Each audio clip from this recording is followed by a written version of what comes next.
As predicted, that Dr. Seuss outrage didn't even last a day. I'm Nick Guerra, and this is Angry Money, where we tell you where to invest into the outrage market.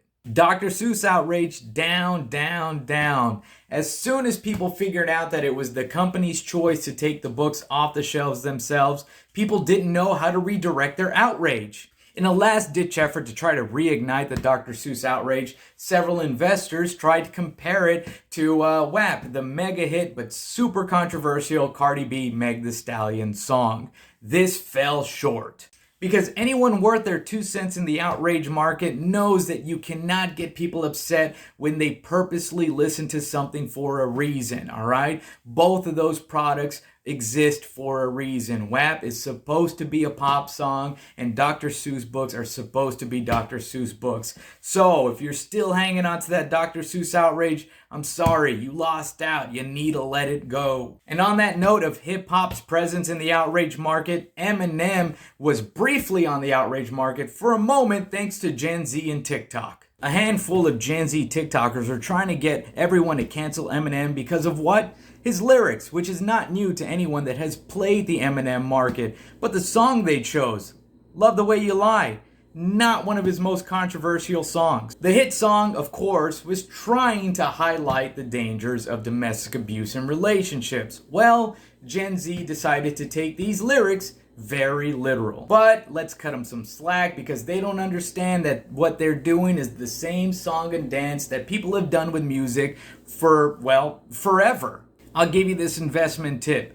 Don't waste it on the music industry, especially hip-hop, because the people that buy the music and listen to the music are not going to care what you think about the song, because interpretation and literal meaning are very different things inside of the music. And the music industry is the one that came up with the phrase, if you don't like it, turn it off. Which brings me to a point about the outrage market that I've known for a while. Right now, we are in a bear market with outrage. Last year, outrage was up like crazy. A lot of people angry about real reasons, but a lot of people angry about fake reasons. A lot of people just making themselves angry, and a lot of confusion. So we just saw outrage and chaos and anger, and we saw action, and unfortunately a lot of that action, especially into the fake causes, did not pay off the way that a lot of those investors thought it was going to pay off. Because that's the thing about outrage. It takes a lot of energy to continue to be angry, so you need to know where to properly put that energy. You gotta figure out which way you're gonna invest it.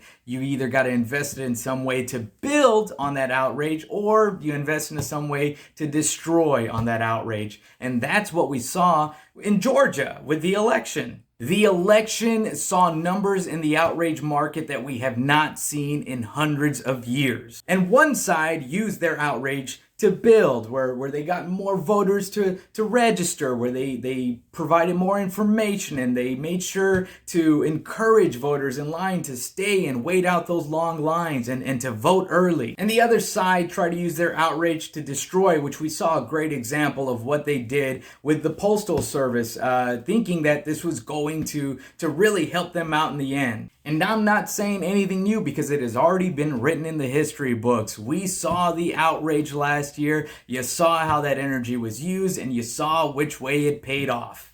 Don't play the outrage market unless you know how to invest that energy. So you might be thinking right now, like, okay, Nick, so what should I invest my outrage into? Which market is the market to look at since we're in a bear market? If you want my advice, I would go with the one ETF that seems to always have an unlimited supply of outrage. You know who I'm talking about. Males between the ages of 18 to 35, especially white males. If you put your outrage investments into this ETF, it will be guaranteed to stay in supply because this group right here has an unlimited supply of outrage. You present that group with anything and they will find a reason to be angry with it. Oh, girls won't date me because I have nothing to give them. I'm upset. Oh, the new Justice League movie sucks. I'm upset. Oh, somebody's getting an accomplishment that I deserve. I'm upset. That group right there will always be able to mine their outrage. If you want to be angry for no reason, follow that stock, start trending with them, and you will find a way to be angry for no reason.